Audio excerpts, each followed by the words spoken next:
los abogados ni los miembros del organismo judicial, salvo el presidente del tribunal.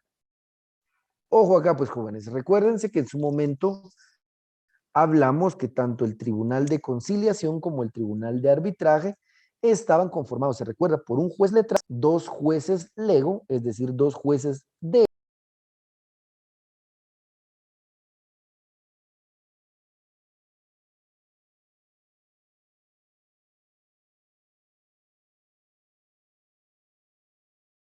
hecho que yo les decía, les adelantaba que el requisito fundamental era precisamente que no fueran abogados. Y la naturaleza es que para llevar el control de lo legal, la interpretación y demás, está el juez y necesitamos que los vocales que integran dichos tribunales tengan más conocimiento de las realidades, del entorno social, de la problemática. Buenas tardes, mi estimada Wendy, bienvenida, no hay pena, justo a tiempo. Y que conozcan pues del conflicto propiamente por las vivencias que ellos hayan podido tener en su rol de patrono o de trabajadores. Entonces, para que quedemos claros, ojo ahí, además de los requisitos que leímos en el primer párrafo, que les digo, hace referencia, podemos encontrar en códigos como el Código de Trabajo, que hace referencia a artículos de cuerpos normativos que ya fueron reformados, y principalmente aquí la parte final nos dice, no pueden ser conciliadores ni árbitros. Recuérdense que hay tribunales o centros de conciliación, hay centros de arbitraje, sí, por ejemplo la Cámara de Comercio, que recuerdo tiene centros de arbitraje, entonces ni conciliadores ni árbitros pueden ser parte de los tribunales de conciliación y arbitraje en materia de trabajo. Requisito esencial y fundamental, no ser abogados y además no pueden ser miembros de el tribunal del organismo judicial. ¿Dudas o consultas, jóvenes? Hasta dónde vamos, que creo que aquí está todo muy claro. Y finalmente vamos, bueno, nos saltamos el 297, lo leen en casa, por favor. 298, en los tribunales de conciliación y arbitraje, el presidente es el encargado de dictar las resoluciones de trámite, las que serán firmadas por él y su secretario. Las demás resoluciones serán dictadas y firmadas por todos los miembros del tribunal, aun cuando alguno votara en contra. Esto es puro trámite.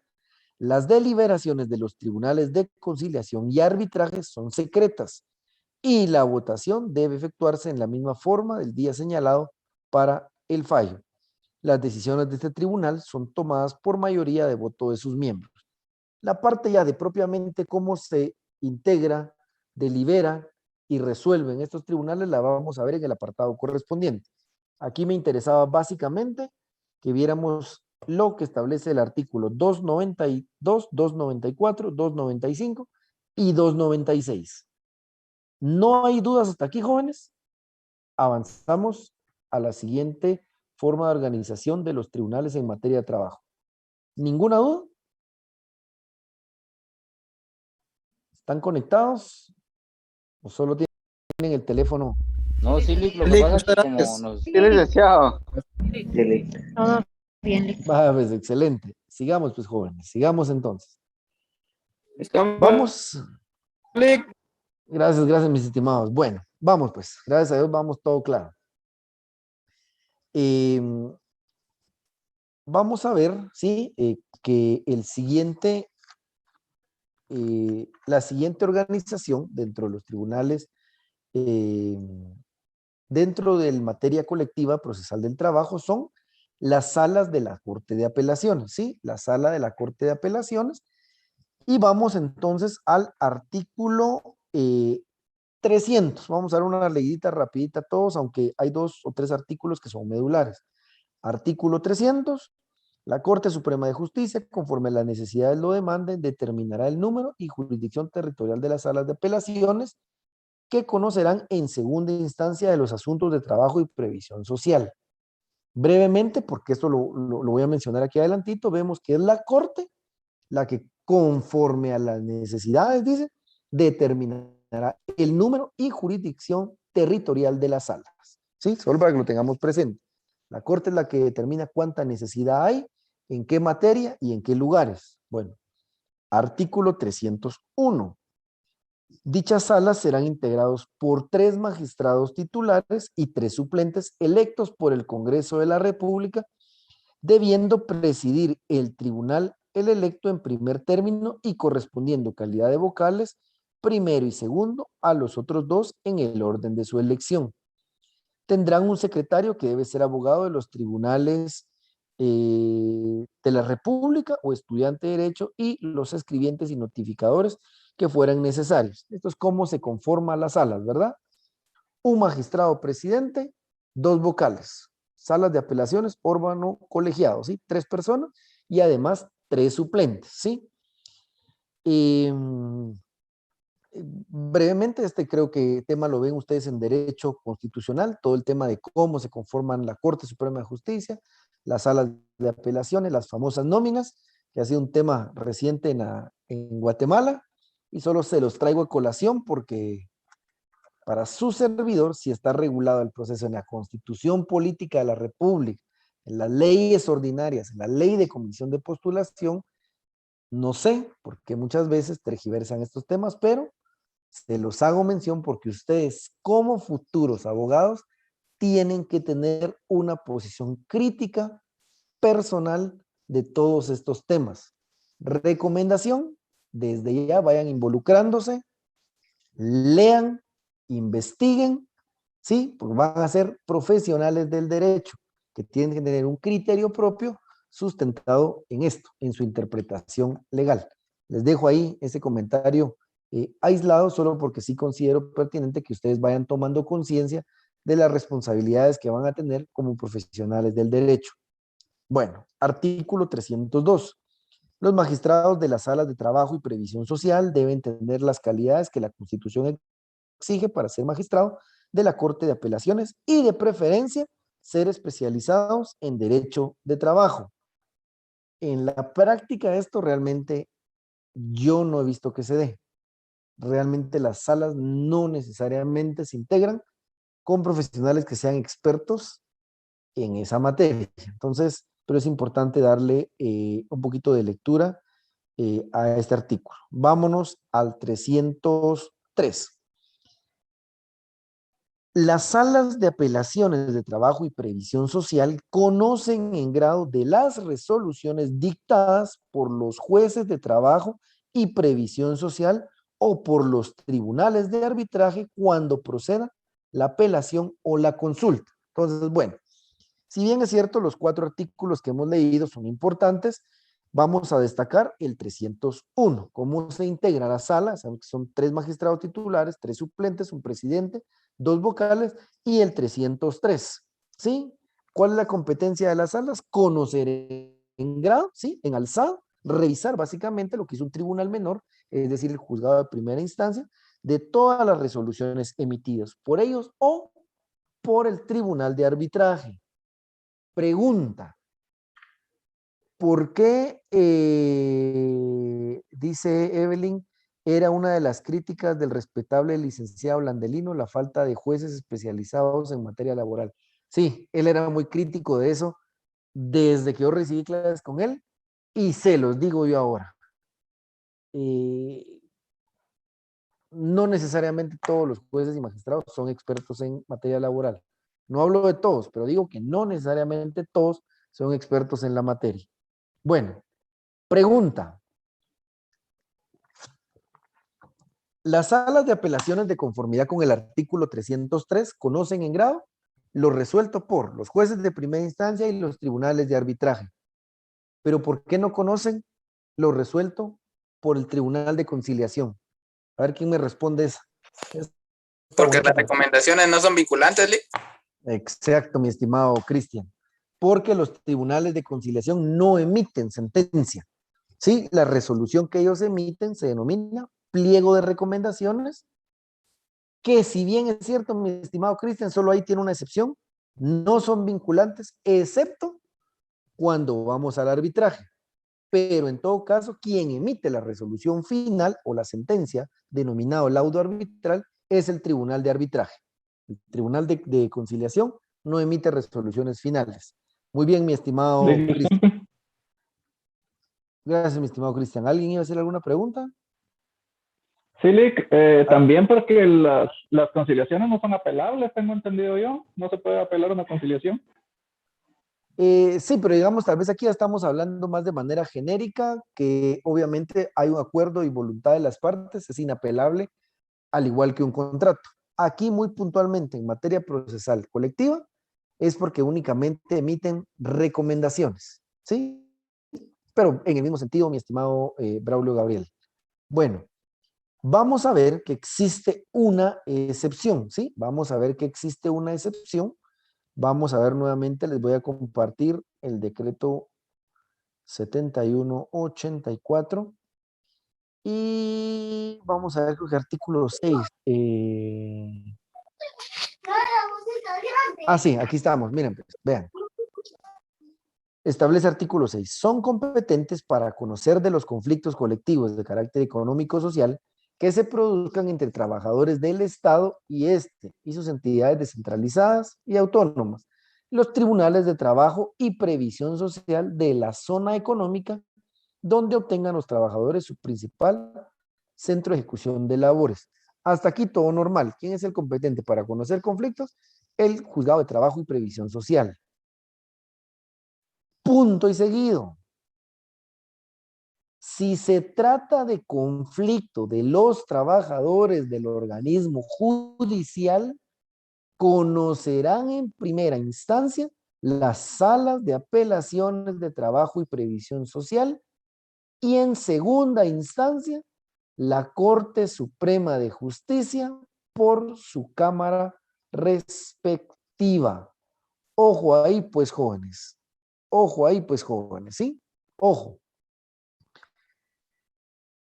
¿Quién tiene competencia para conocer conflictos colectivos de carácter económico o social? Los jueces de primera instancia de trabajo y previsión social, que se integran como tribunales de conciliación y arbitraje, y ante lo resuelto en primer grado pueden revisar, ¿sí?, las salas correspondientes. O cuando veamos también, cuando hay que declarar la legalidad o ilegalidad de la lengua, de la huelga, vamos a ver que hay una consulta que se hace a las salas, ¿sí? Previo, el juez emite la resolución, pero la eleva en consulta a las salas.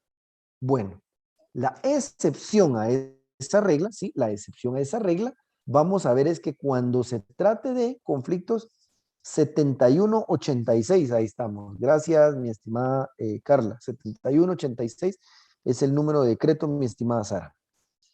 Vamos a ver de conformidad con este artículo 6 del decreto que acabamos de mencionar, que cuando es un conflicto que plantea el sindicato de trabajadores del organismo judicial, sean creo el STOG o el Silcotraj, no sé, es el STOG, si me acuerdo, lo tengo ahorita presente. Creo que hay dos ahí famosos. Cuando sea una negociación que se plantea por un sindicato del organismo judicial, ya no conoce en primera instancia ningún juzgado de trabajo y previsión social, sino que conoce en primera instancia una de las salas de trabajo y previsión social y actúa como una segunda instancia la Cámara respectiva, es en este caso la Cámara de Amparos de la Corte Suprema de Justicia, para que por favor lo tengan claro. En este caso tenemos una excepción muy marcada. ¿Estamos hasta ahí? ¿Dudas o consultas en esta segunda forma de organización? Creo que aquí está todo clarito, ¿verdad? Bueno. Ya vimos cómo se conforman entonces los tribunales de conciliación y arbitraje, ¿sí? Y vamos a ver ahorita un pequeño artículo que me pareció importante quizás dejar al final, porque aquí vamos a encontrar algunas esencias del porqué de esta forma de organización. Vámonos al artículo 293, ¿sí? Artículo 293. Bueno. Le vamos a dar lectura y lo vamos a ir explicando.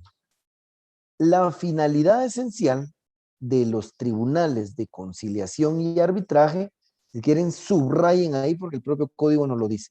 La finalidad esencial, 2 puntos, de los tribunales de conciliación y arbitraje es mantener un justo equilibrio entre los diversos factores de la producción, armonizando los derechos del capital y del trabajo.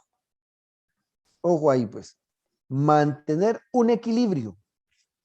Ojo aquí, no dice ser favorable a los trabajadores, más allá de que obviamente tenemos presente que aquí va inmerso el indubio prooperario, que es emparejar la desigualdad patrono-trabajador, pero aquí ya con esas garantías nos habla de que tiene que existir un equilibrio, ¿sí? Una igualdad, un equilibrio entre los diversos factores de la producción, patrono-trabajadores, armonizando los derechos del capital y del trabajo. Esta es la finalidad esencial de los tribunales de conciliación y arbitraje, ¿sí? Y el por qué, lo que les decía, damos lectura, dice, los cuales se integran así. Un juez de trabajo y previsión social que lo preside. Es decir, el juez titular de cada juzgado de trabajo y previsión social, que es el encargado de ver todo el tema de demandas de derecho individual, él mismo se convierte, ¿sí?, en el presidente del Tribunal de Conciliación y Arbitraje. Él mismo. Dice, ve un representante titular y 3 suplentes de los trabajadores. C, un representante titular y 3 suplentes de los empleadores.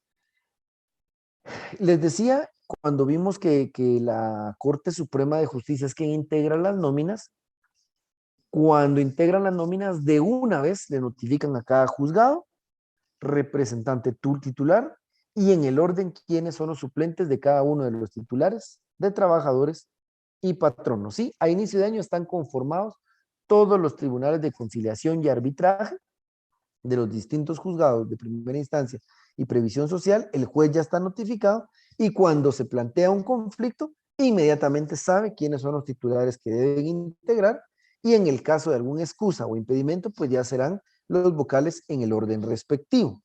Nos recordamos, vamos a hacer mucho énfasis en esto, que estos 2 vocales son 2 vocales lego, 2 vocales de hecho, 2 vocales que no son abogados, y la naturaleza es porque tienen, les digo, vivencia y conocimiento de este tipo de conflictos. Conocen la realidad y el entorno social de todo lo que va alrededor de los conflictos de los trabajadores pretendiendo mejoras salariales, de los patronos y las probabilidades o los impedimentos que tengan para mejorar dichos planteamientos hechos por los trabajadores. Nos quedamos hasta aquí en esta parte. ¿Dudas o consultas, pues, jóvenes? Dudas en consulta, porque ahorita vamos a cambiar de tema. ¿Dudas o consultas? Ninguna. Recapitulamos rapidito. Hoy vimos la organización, para los que se han estado conectando en el transcurso de la transmisión, hoy vimos la organización de los juzgados de trabajo en materia procesal colectiva. No lo voy a nombrar, no lo voy a enumerar, solo vimos que los juzgados de paz no tienen ninguna incidencia aquí, son solo 2 niveles y en el primer nivel no tienen cabida los juzgados de paz. Entonces encontramos en primer término los juzgados de primera instancia de trabajo y previsión social, ¿sí? De cada departamento. Vimos que los jueces personalmente tienen facultades para conocer de los juicios de conformidad con la literal A del artículo 292 de los conflictos colectivos de carácter jurídico. Cuando hablamos de conflictos colectivos de carácter económico-social, de la conciliación y el arbitraje, estos juzgados se convierten en tribunales de conciliación y arbitraje.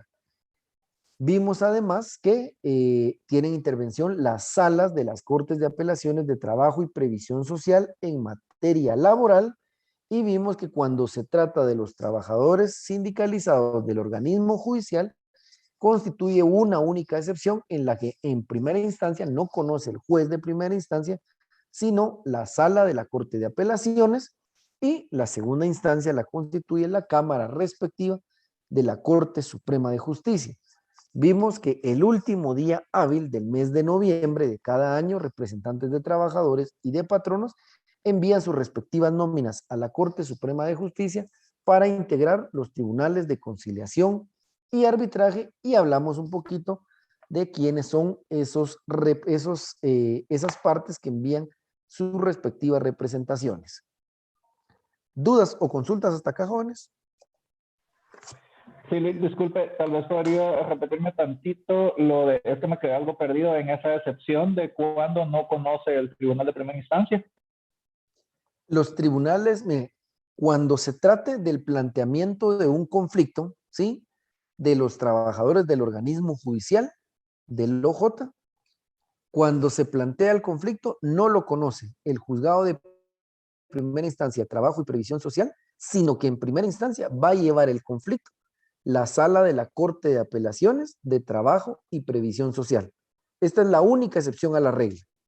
En todos los demás conflictos conocen los juzgados de primera instancia, pero cuando es trabajadores del organismo judicial, conocen en primera instancia la sala de la Corte de Apelaciones de Trabajo y Previsión Social y conoce entonces en segunda instancia la Cámara respectiva de la Corte Suprema de Justicia. ¿Quedó clara ahí la excepción, mi estimado Braulio Gabriel? Sí, muchas gracias. Excelente, creo que vamos bien ahí. Bueno, si no hubieran más dudas, el siguiente tema que tenemos que ver aquí sería propiamente la competencia que puedan tener cada una de las salas o de los juzgados. Hay un pequeño material, se los voy a compartir porque realmente no es tanto naturaleza del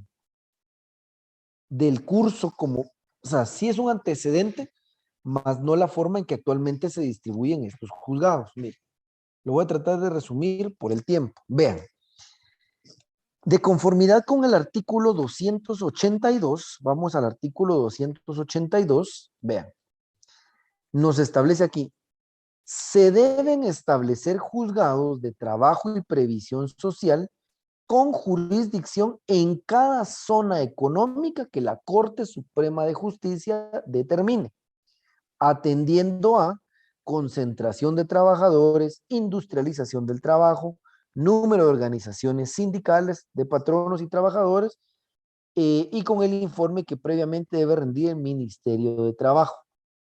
El número de juzgados debe ser determinado por la Corte Suprema de Justicia. Bueno, de conformidad con el 288, y como lo habíamos visto ya en otros artículos conforme a las salas, es la Corte Suprema de Justicia la encargada de determinar en dónde debe haber un juzgado.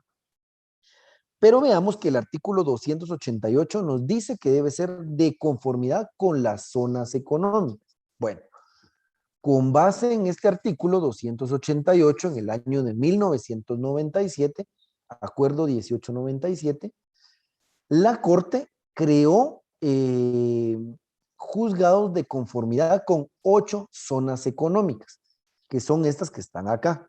Se les voy a compartir este documento para que ustedes lo vean despacito. Voy a utilizar de ejemplo solo la literal A. La primera zona económica, ¿sí? La primera zona económica era la número 1, integrada por Guatemala, El Progreso y Petén. ¿Qué quiere decir esto? Obviamente los juzgados estaban en Petén, ¿sí? Entonces quiere decir que para aquellos tiempos, si un sindicato de trabajadores de Petén quería plantear un conflicto, ¿en dónde tenía que hacerlo? En el juzgado que era competente para la zona económica. ¿Y en dónde estaba ese juzgado? Este juzgado estaba en la ciudad de Guatemala. Creo que es el ejemplo más claro porque, por ejemplo, hay otras zonas económicas como, vamos a ver, quizás Chimaltenango y Sololá no están tampoco del todo cerca. Izabal y Chiquimula. De Chiquimula hay que regresar al cruce y hasta Izabal, muchas horas de camino para los que han transitado por ahí. Entonces, esto no era operativo. O sea, esto estuvo vigente por muchos años, pero ¿qué derivaba esto? Reitero, por la lejanía sí que había con el juzgado que tenía la competencia. El ejemplo más claro, reitero, es este inciso A.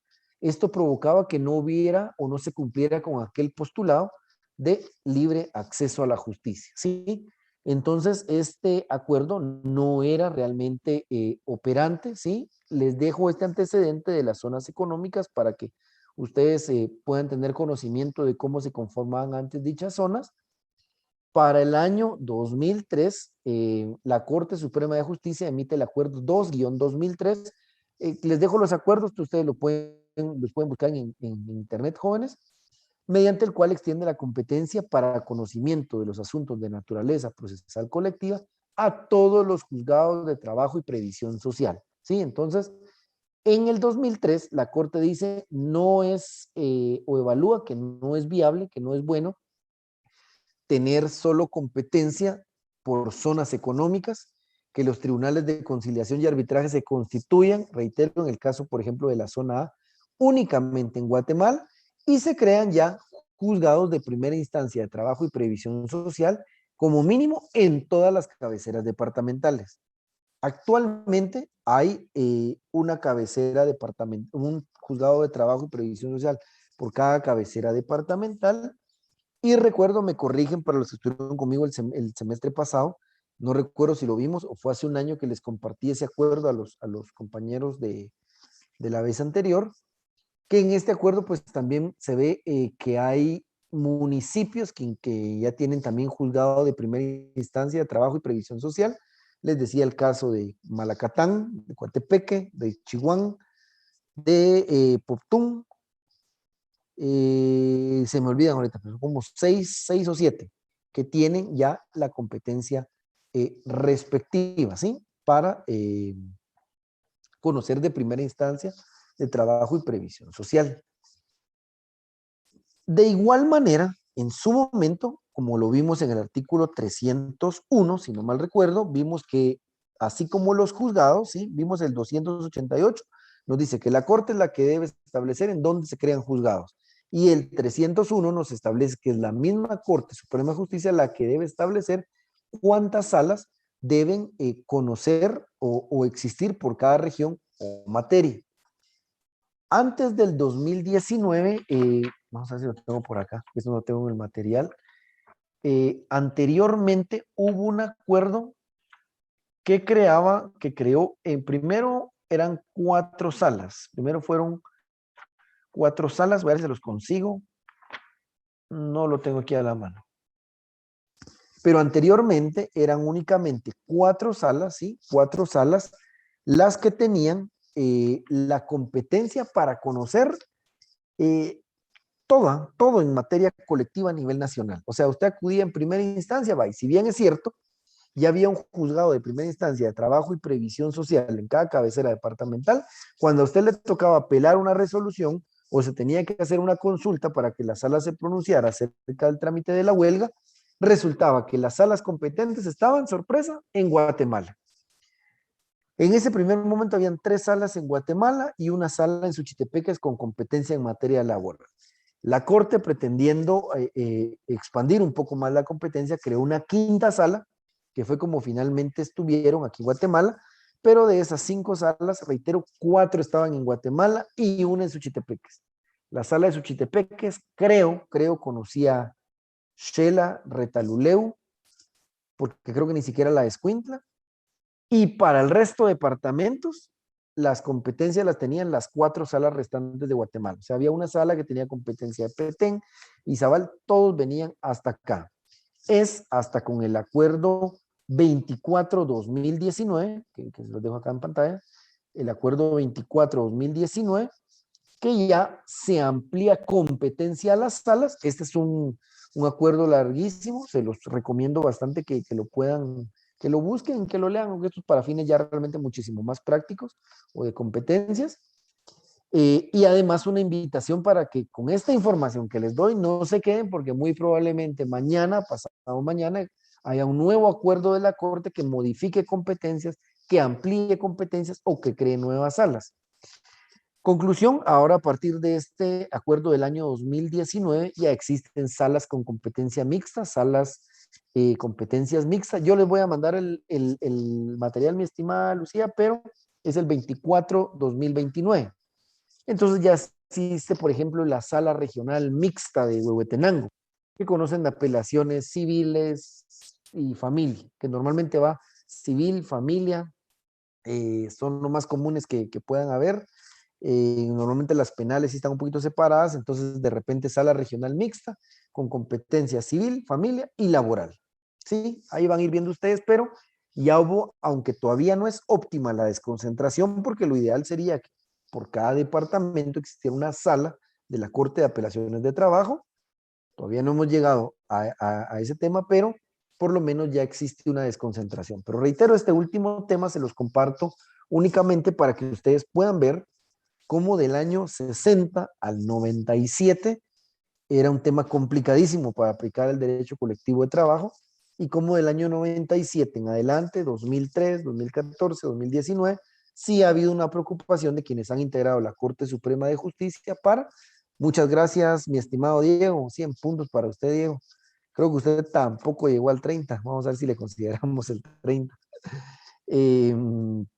Y entonces eso ha permitido hacer ya un poquito más práctico lo que es el derecho procesal del trabajo. Entonces se los digo, se los dejo como antecedente y la obligación de ustedes es mantenerse actualizados para conocer qué juzgados son los competentes, no sea que vayamos al material que nos dio el Lic Chacón, pero eso fue hace 5 o 7 años que nos graduamos y resulta que la sala, la que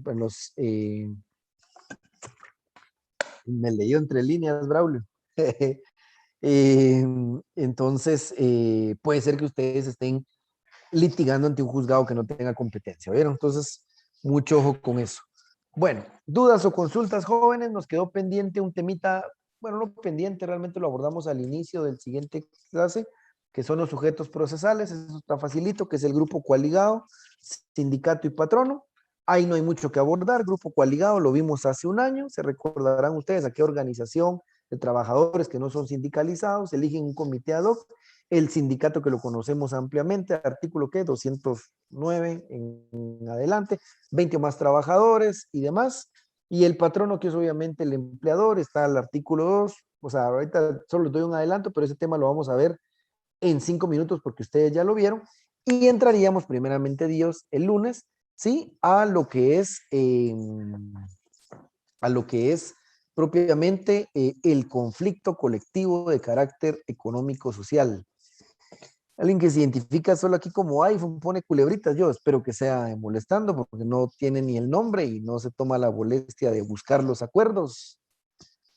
Creo que cuando ustedes estén litigando, jóvenes, van a ver el provecho de lo que era buscar los acuerdos y tener una participación en clase, ¿verdad? Solo el tiempo nos da esas respuestas. Así que, bueno, jóvenes, ¿dudas o consultas? ¿O tomamos nuestro descanso ya antes de la segunda clase? ¿Dudas o consultas, jóvenes? ¿Todo claro o todo confuso? No, muy claro, Lic, muy amable. Excelente. Así dicen y después no les va bien el examen. Ahí van a ver cuando suba las notas.